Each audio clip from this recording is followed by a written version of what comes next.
नमस्कार विद्यार्थी मित्रांनो, 10वी 12वी बोर्ड लेखी परीक्षा सुरू होत आहे।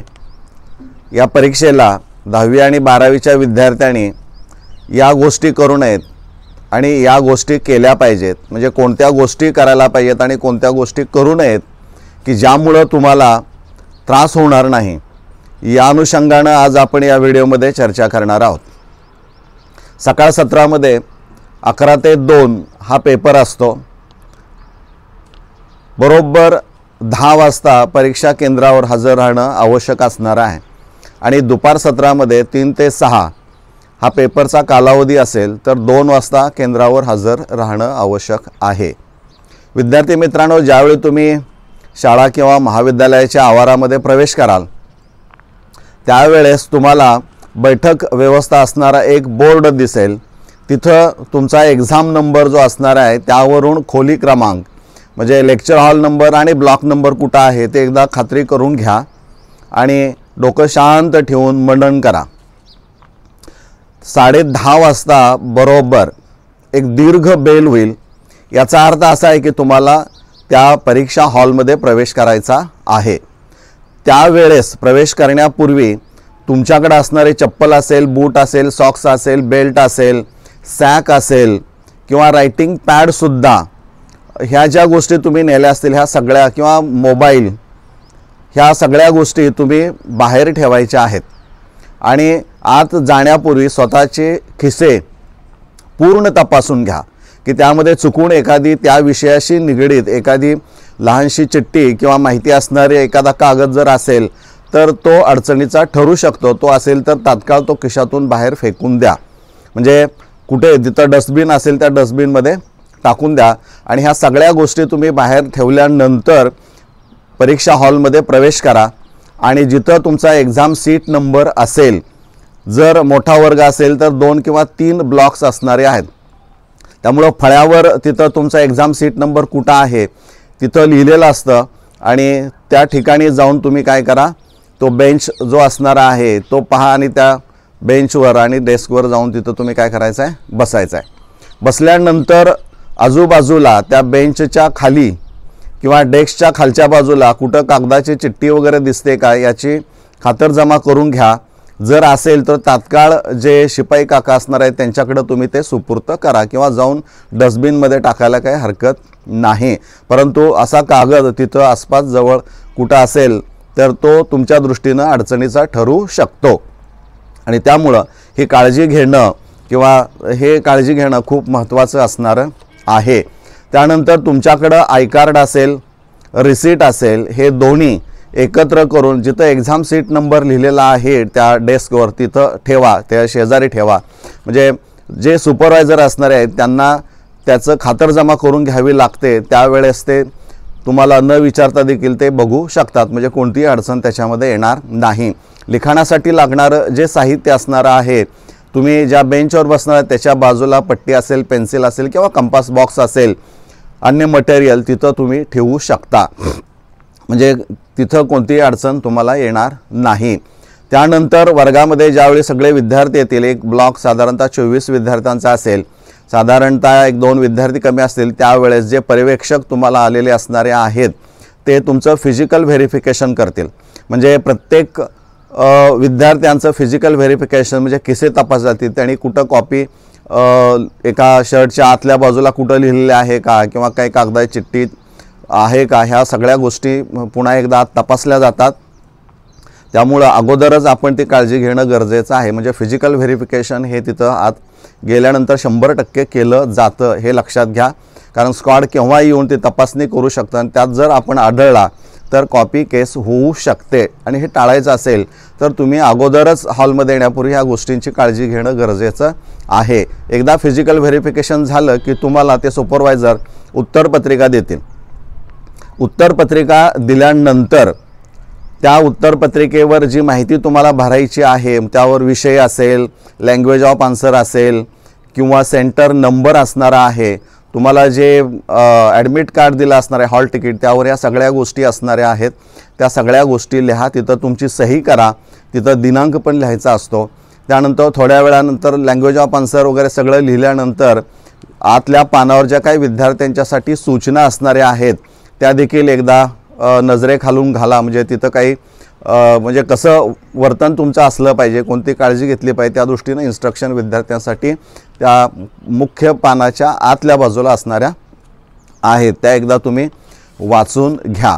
तुमच्याकडं उत्तरपत्रिका आल्यानंतर माहिती भरल्यानंतर तुमच्याकडे पट्टी पेन्सिलच्या साहाय्यानं उभ्या डाव्या बाजूला 2 लाईन्स आणि त्या पेजच्या उजव्या बाजूला एक उभी लाईन मारा. म्हणजे त्या दोन्हीच्या मध्ये तुम्हाला जो काय कंटेंट लिहायचा आहे तो त्या 2 लाईनच्या मध्ये असणार आहे.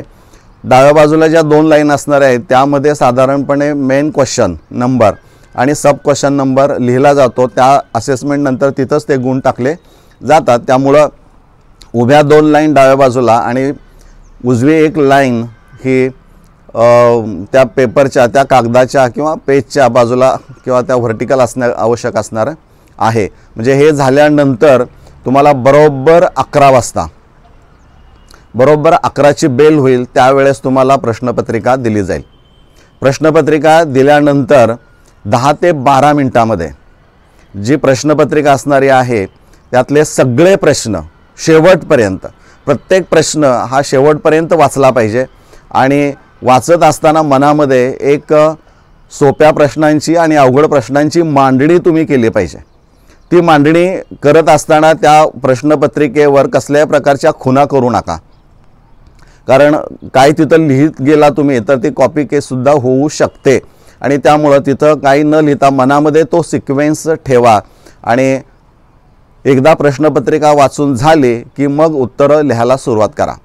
आता प्रश्नपत्रिकेमध्ये प्रश्न क्रमांक 1, 2, 3 अशा चढत्या क्रमानं असणार आहे. त्याच पद्धतीनं उत्तरं देखील उत्तरपत्रिकेमध्ये लिहिली पाहिजेत. म्हणजे असेसमेंट करताना कोणतीही अडचण येणार नाही.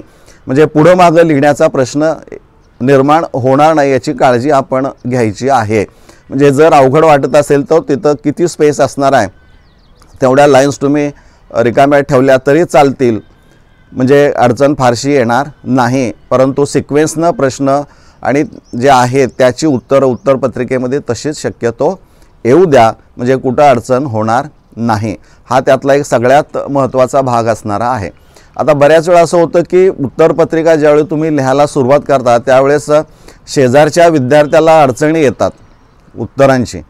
त्यावेळेस तो न कळत तुम्हाला पाठीमागनं बोट लावून स्पर्श करून विचारण्याचा प्रयत्न करतो किंवा तुम्हाला स्वतःला अडचण आली तर तुम्ही इकडं तिकडं पाहत असता आणि त्यावेळी सुपरवायझरचं लक्ष गेलं तर कारण नसताना तुम्हाला ते विचारणा करतील. त्यावेळेस तुमचा unnecessary you are wasting your own very important time आणि त्यामुळं ह्या गोष्टी शक्यतो टाळा. शेजारी पाजारी कुणाशी बोलू नका, कुणाला उत्तरं सांगू नका, कुणाला उत्तरं विचारू नका. हे सगळ्यात महत्त्वाचं असणार आहे. आता लिखाण करत असताना बऱ्याच वेळा असं होतं की 2 प्रश्नांची उत्तर लिहिलीत आणि मध्ये गॅप पडला आहे तर तिथं पेन्सिलच्या साहाय्यानं 2 उत्तरांच्या मध्ये रेष मारायला काही हरकत नाही. म्हणजे तो गॅप तिथं कन्सिडर केला जाऊ शकतो, म्हणजे कोणत्याही प्रकारची अडचण येणार नाही. तुम्हाला बारकोड स्टिकर हा दिला जाईल. तो बारकोड स्टिकर ऑलरेडी तुम्ही दिल्यानंतर तो तुमच्या नेहमीच्या रेग्युलर सराव झाला असेल त्याप्रमाणे तिथं तो चिकटवायचा आहे, म्हणजे तिथं कोणतीही अडचण येणार नाही. आता अडचणीच्या वेळी असं होतं की तुम्हालाच अवघड प्रश्न असेल तर तुम्ही पाणी मागता, तुमच्याकडे स्वतःकडे पाण्याची बॉटल असेल किंवा तुम्ही जर हात वर केला तर सुपरवायझर विचारतील काय पाहिजे, तर त्यावेळी पाणी म्हटलं तर तुम्हाला जागेवर पाणी मिळेल. पण पाणी पित असताना काळजी घ्या, उत्तरपत्रिकेवर पाणी पडणार नाही याची काळजी घेणं देखील गरजेचं आहे. उत्तराचं लेखन करत असताना निळी शाई किंवा काळी शाई वापरा. समजा मध्येच पेन बंद पडला आणि दुसऱ्या रंगाची शाई वापरावं लागत असेल तर सुपरवायझरची किंवा तुमची तिथं स्वाक्षरी करू नका. बऱ्याच वेळा असं होतं की कठीण प्रश्न ज्यावेळी येतो त्यावेळेस मग मात्र काय करावं सुचत नाही. अशा वेळेस मग देवाचा धाव घेतला तो तिथं त्यांची नावं लिहिली जातात किंवा तुमचा पत्ता, तुमचा मोबाईल नंबर, नाव अशा काही गोष्टी लिहिल्या जातात की ज्या त्या विषयाशी संबंधित असत नाहीत, असंबंधित असतात. आणि असं जर निदर्शनास आलं तर अशा उत्तरपत्रिका ह्या बाजूला काढून स्वतंत्रपणे बोर्डामध्ये त्या तपासल्या जातात. त्याची कारणं वेगळी आहेत, त्याच्यानंतर वेगळी चौकशी केली जाते. तर ह्या गोष्टी करू नका. भावनिक प्रश्न काही निर्माण झाला असेल तर तिथं ते या पद्धतीनं लिखाण अजिबात करू नका. हे सगळ्यात महत्त्वाचं असणारं आहे.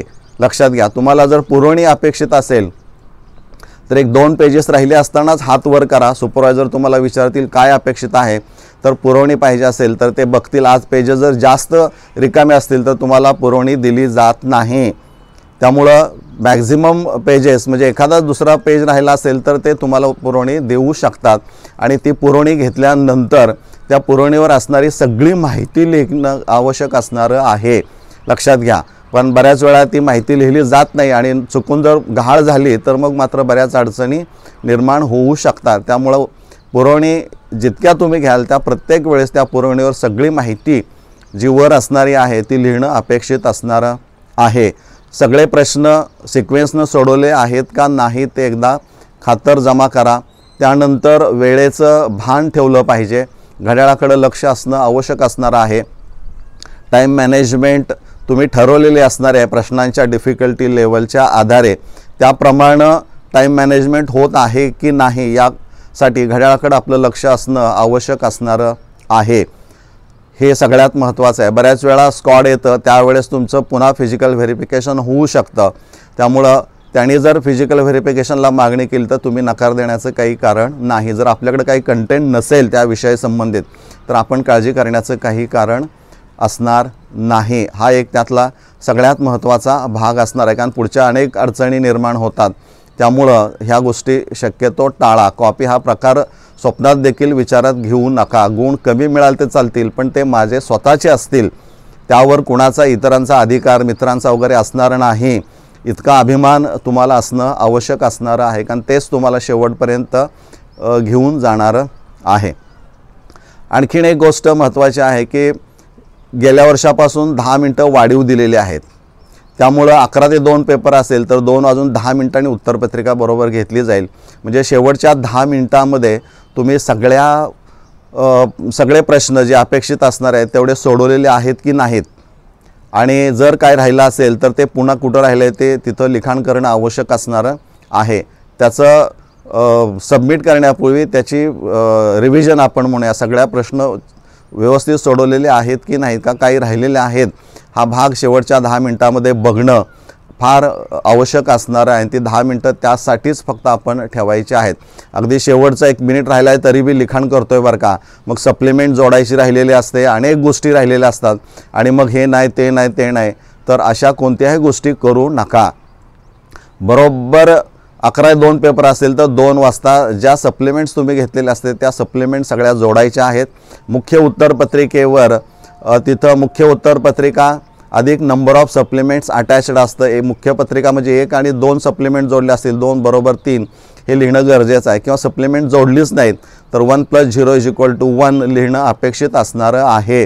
म्हणजे भविष्यामध्ये काही गुणांचा प्रॉब्लेम झाला शंका आली तर ज्यावेळी तुम्ही व्हेरिफिकेशनला टाकाल त्यावेळेस तिथं सप्लिमेंटच नसेल आणि वर लिहिलं समजा 1 + 0 आणि तुम्ही जोडलेल्या 2 आणि चुकून जर काय झालं असेल तर मग मात्र अडचण निर्माण होऊ शकते. त्यामुळे ह्या बारीक सारीक गोष्टी ज्या असणार आहेत त्या काळजीपूर्वक आपण त्या वर्गामध्ये करणं हे अपेक्षित असणार आहे. म्हणजे हे खूप आणि खूप महत्त्वाचं असणार आहे. एकदा का उत्तरपत्रिका तुम्ही खात्री करून घेतली की सगळे प्रश्न सोडवलेले आहेत, कोणताही प्रश्न राहिलेला नाही आणि मग ती उत्तरपत्रिका बरोबर ज्यावेळी सुपरवायझर शेवटच्या 10 मिनिटाची वॉर्निंग बेल होईल आणि शेवटची बेल मोठी होईल त्यावेळेस त्या उत्तरपत्रिका गोळा केल्या जातील. त्या उत्तरपत्रिका प्रत्यक्ष सुपरवायझरच्या हातामध्ये द्या. दुसऱ्या कुणाकडेही त्या उत्तरपत्रिका देऊ नका किंवा टेबलावर ठेवून निघून जाऊ नका. त्यामुळं ही सगळ्यात मोठी जबाबदारी असणारी आहे. कारण चुकून काय राहिलं आणि तिथं कुणी रेगा मारल्या परस्पर तर बऱ्याच अडचणी निर्माण होऊ शकतात आणि त्यामुळं आपलं काम आहे की प्रत्यक्ष त्या सुपरवायझरांच्या हातामध्ये ती उत्तरपत्रिका द्यायची आणि मग शांतपणे वर्गातून बाहेर पडायचं आणि घरी निघून यायचं. म्हणजे ह्या सगळ्या ज्या गोष्टी आहेत ह्या तुम्हाला अत्यंत काळजीपूर्वक कराव्या लागणाऱ्या आहेत. यातले सगळे बारकावे तुम्हाला सांगितलेले आहेत. या बारकाव्याचा नीट अभ्यास करून तुमचं वर्तन तिथं असणं गरजेचं आहे. लक्षात घ्या. अन्यथा तुमचं कोणतंही गैरवर्तन म्हणजे मान इकडं करून बघतोय तिकडं बघतोय मागच्याकडं बघतोय तर ते गैरवर्तन होतं आणि तिथं कारण नसताना ज्यावेळी पर्यवेक्षक तुमची चौकशी करतात त्यावेळी तुमचा अत्यंत महत्त्वाचा वेळ हा निघून जातो आणि नकळत टेन्शन येतं आणि त्यामुळं लिखाणावर उत्तरावर परिणाम होतो. हे टाळायचं असेल तर मनाची एकाग्रता ठेवून सगळ्या गोष्टी करा. आपणाला हे करायचं नाही आणि आपणाला हे करायचं आहे हे एकदा तुम्ही खात्री मनाशी किंवा मनाशी खून गाठ बांधली तर माझी खात्री आहे की तुम्हाला कोणत्याही प्रकारची अडचण येणार नाही. त्यामुळे 10वी आणि 12वीच्या विद्यार्थ्यांनी काळजीपूर्वक या ज्या काही गोष्टी तुम्हाला सांगितलेल्या आहेत या प्रत्यक्ष आणण्याचा प्रयत्न आपण जर केला तर तुम्हाला कोणतीही अडचण येणार नाही. धन्यवाद.